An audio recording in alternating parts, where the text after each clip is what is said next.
Hello guys, welcome to आपका अपना channel DP dream princess. Guys, इस चैनल से आपको सीखने को मिलेगा trick of knowledge, beauty and fashion से related video, reuse of waste collection, सबकी choice, photo pose, some recipe जो हमको अच्छा से आता है हम आपको बताएंगे, और बेबी फोटो पोज। तो गाइस, मैं आज आपके लिए लाई हूँ संख्याओं का खेल, जिसमें बहुत सारे संख्याएं को पढ़ते पढ़ते हम लोग आ रहे हैं। तो अगली वीडियो में मैंने आप लोग को बताया था अभाज्य संख्या। आज का वीडियो है भाज्य संख्या और सह अभाज्य संख्या। तो अगर आपने पहले वाला वीडियो को नहीं देखा है तो आप उसको जरूर देखिए, क्योंकि वो आपको आगे चलकर बहुत ही काम आने लायक वीडियो है। तो आज बिना टाइम वेस्ट कीजिए हम सीखते हैं भाज्य संख्या। ठीक है, तो चलते हैं वीडियो की। संख्या, कंपोजाइट नंबर, इसको यौगिक संख्या भी बोलते हैं। तो चलिए हम देखते हैं इसकी परिभाषा। वे संख्या जो एक और स्वयं के अलावा किसी अन्य संख्या से विभाजित हो जाए उसे भाज्य संख्या कहते हैं। वे संख्या जो एक और स्वयं के अलावा किसी अन्य संख्या से विभाजित हो जाए उसे भाज्य संख्या कहते हैं। या यूं समझ लीजिए, जिसके दो से अधिक गुणनखंड हो। क्या हो? जिसके दो से अधिक गुणनखंड हो उसे भाज्य संख्या, कंपोजाइट नंबर कहते हैं। अर्थात दो से अधिक संख्या से विभाजित हो जाती है। क्या हो जाती है? दो से अधिक संख्या से विभाजित हो जाती है।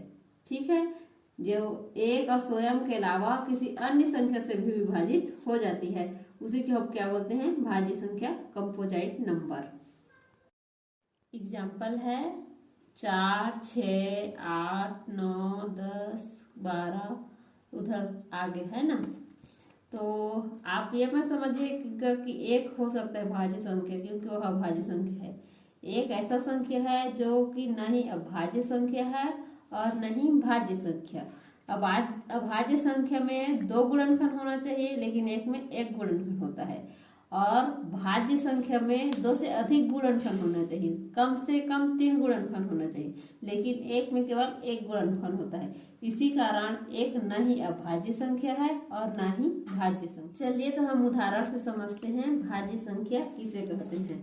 तो सबसे पहले मैं बताई हूँ 4 है ना, तो 4 को समझते हैं इसको भाज्य संख्या कैसे कहते हैं करके। तो 4 को हम देखते हैं, तो 4 किससे किससे विभाजित हो जाएगा? 4 1 से विभाजित होगा, क्योंकि 1 के पहाड़ा में भी क्या होता है? 4 आता है। ठीक है, और 2 से भी विभाजित हो जाएगा, 2 दूनी 4 करके, और 4 से भी विभाजित हो जाएगा, 4 एकम 4 करके। तो मतलब इसका कितना तो गुणनखंड हो जा रहा है? 1 2 4, 3 गुणनखंड हो रहे हैं, इसीलिए क्या है? भाज्य संख्या है। ठीक है, इसके 3 गुणनखंड हो रहे हैं, इसीलिए यह भाज्य संख्या है। चलिए अगला संख्या लेते हैं हम 6 है ना। अब 6 किससे किससे भाग जाता है या फिर किससे किससे कटता है? एक से भी कटेगा 6, 1 छक्के 6 हो जाएगा। 2 से भी कटेगा या फिर 2 से भी विभाजित हो जाएगा, 2 तिया 6 हो जाएगा। 3 से विभाजित हो जाएगा, 3 दूने 6, और 6 एकम 6। मतलब किससे किससे विभाजित हो रहा है? 1 से विभाजित हो रहा है, 2 से विभाजित हो रहा है, 3 से विभाजित हो रहा है, 6 से विभाजित हो रहा है। मतलब इसके 2 से अधिक गुणनखंड हो रहे हैं। ठीक है, इसके 4 गुणनखंड हो रहे हैं, 1 2 3 4 6। ठीक है, कितना? 1 2 3 6। तो इसका 2 से अधिक गुणनखंड हो रहा है, इसीलिए क्या होगा? यह भाज्य संख्या होगा। इसी तरह अगला संख्या जैसे कि 10 है, वो भी क्या हो जाएगा? 1 से विभाजित होगा, 2 से विभाजित होगा, 5 से विभाजित होगा, 10 से विभाजित होगा। मतलब उसका क्या होगा? 2 से अधिक गुणनखंड होगा, है ना। अगला संख्या देख लेते हैं 14। ये भी क्या हो जाएगा? 1 से विभाजित होगा, 2 से विभाजित होगा, 7 से विभाजित होगा, 14 से विभाजित होगा। इसका भी क्या हो रहा है? 2 से अधिक गुणनखंड हो रहा है। मतलब क्या है? जो 2 से अधिक संख्या से विभाजित हो रही है। ठीक है, जिसके 2 से अधिक गुणनखंड बन रहे हैं, ऐसे संख्या को हम भाज्य संख्या कहते हैं। आशा करते हैं कि आपको भाज्य संख्या समझ में आ गया होगा। यूँ समझ लीजिए जिसके दो से अधिक गुणनखंड हो रहे हैं या दो से अधिक संख्याओं से विभाजित हो रही है, उसी को हम भाज्य संख्या कंपोजाइट नंबर कहते हैं। अगला संख्या है हमारा सह अभाज्य संख्या, को प्राइम नंबर। क्या है? सह अभाज्य संख्या। वे संख्याओं का जोड़ा जिसका महत्तम समापवर्तक 1 हो, वे संख्याएं सह अभाज्य संख्या कहलाती है। ठीक है, मतलब वे संख्याओं का जोड़ा जो 1 के अतिरिक्त किसी अन्य संख्या से विभाजित नहीं होती है। ठीक है, वे संख्याओं का जोड़ा जो 1 के अतिरिक्त किसी अन्य संख्या से विभाजित नहीं होती है, अर्थात 1 के अलावा उसके अन्य गुणनखंड न हो। ठीक है, 1 के अलावा उसके अन्य गुणनखंड न हो, अर्थात 1 से ही विभाजित होगा, तो इसका महत्तम समापवर्तक भी 1 ही आएगा। ऐसे संख्याओं के जोड़ा को कोप्राइम नंबर या सह अभाज्य संख्या कहते हैं। मतलब वे संख्याओं का जोड़ा जो 1 के अतिरिक्त किसी अन्य संख्या से विभाजित नहीं होती है। ठीक है, वे संख्याओं का जोड़ा जो 1 के अतिरिक्त किसी अन्य संख्या से विभाजित नहीं होती है, अर्थात 1 के अलावा उसके अन्य गुणनखंड न हो। ठीक है, 1 के अलावा उसके अन्य गुणनखंड न हो, अर्थात 1 से ही विभाजित होगा, तो इसका महत्तम समापवर्तक भी 1 ही आएगा।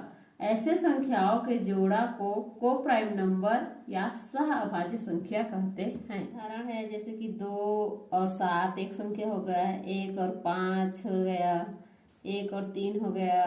ठीक, जैसे 11 हो गया, 16, 43 और 44, ये सब क्या है? अभाज्य संख्या। ये सभी संख्याएं सह अभाज्य संख्या कोप्राइम नंबर कहलाती है। चलिए हम उदाहरण से समझते हैं कि किन संख्याओं को हम सह अभाज्य संख्या कहेंगे। ठीक है, या कैसे पहचानेंगे। तो चलिए चलते हैं 2 और 7 की ओर। ठीक है, तो 2 और 7 का हम लोग म से निकालेंगे, महत्तम समापवर्तक निकालेंगे। तो हमको ऐसे संख्या लेना है जो 2 को भी विभाजित करे और 7 को भी विभाजित करे। ठीक है, तो 1 के पहाड़ा में तो 2 आता है। ठीक है, और 1 के पहाड़ा में 7 भी आता है। ठीक, अब हम बोलेंगे कि 2 से तो भी जाएगा 2 करके, तो 2 से तो 2 विभाजित होगा लेकिन 7 विभाजित नहीं होगा। ठीक है, उसी प्रकार 7 से विभाजित होगा 7 बोलोगे, लेकिन 7 से 7 तो विभाजित होगा लेकिन 2 विभाजित नहीं होगा, तो इसका महत्तम समापवर्तक क्या आएगा? 1 ही आएगा। क्यों? क्योंकि 1 से 2 भी विभाजित हो रहा है और 7 भी विभाजित हो रहा है, और इसका महत्तम समापवर्तक 1 आ रहा है, इसीलिए हम इसको क्या बोलेंगे? कोप्राइम नंबर कहेंगे। अगला संख्या हम देखते हैं 11 और 16। 11 और 16 संख्याओं का जोड़ा का हम लोग क्या करेंगे? महत्तम समापवर्तक निकालेंगे। ठीक है, तो इसमें हम देखेंगे कि 11 किससे जाएगा? तो केवल 1 से जाएगा। ठीक है, और 16 2 से तो कटेगा लेकिन 11 2 से नहीं कटता है। ठीक है, तो ये भी क्या हो जाएगा? इसका भी महत्तम समापवर्तक 1 ही आएगा। मतलब दोनों संख्या केवल और केवल 1 से ही विभाजित होगी। 2 से 16 विभाजित होगा लेकिन 11 विभाजित नहीं होगा। ठीक है, तो इसका महत्तम समापवर्तक भी क्या आएगा? केवल और केवल 1 आएगा। ऐसे संख्याओं के जोड़ा को हम बोलेंगे सह अभाज्य संख्या कोप्राइम नंबर। चलिए हम एक और एग्जाम्पल देखते हैं जिससे आपको स्पष्ट समझ में आ जाएगा कि किस तरह के संख्या को हम कोप्राइम नंबर कहेंगे और किस तरह के संख्या को कोप्राइम नंबर नहीं कहेंगे। ठीक है, तो अगला एग्जाम्पल है हम लोग का 9 और 27। तो सबसे पहले हम लोग क्या करते हैं? इसका HCF निकालते हैं।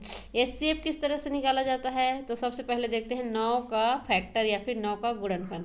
9 किससे किससे विभाजित होता है? तो सबसे पहले 9 1 से विभाजित होता है तो हम 1 लिख लेते हैं। 3 से विभाजित होता है 3 भी लिख लेते हैं, और 9 कम 9 मतलब 9 से भी विभाजित होता है तो 9 को भी लिख लेते हैं। ठीक है, इसी प्रकार हम क्या करेंगे? 27 का भी गुणनखंड ले लेते हैं। ठीक है, तो 27 1 से तो जाएगा ही जाएगा, हो गया।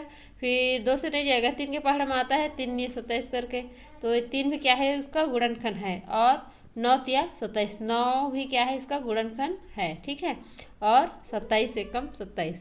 ठीक है, अब इसमें हम क्या करेंगे, कॉमन फैक्टर को लेंगे, समान गुणनखंड को लेंगे। ठीक है, तो दोनों में क्या सेम सेम है, एक सेम है तो हम चलो एक को ले लिए, उसके बाद 3 सेम है तो 3 को भी ले लिए, और 9 भी सेम है तो 9 को भी ले लिए।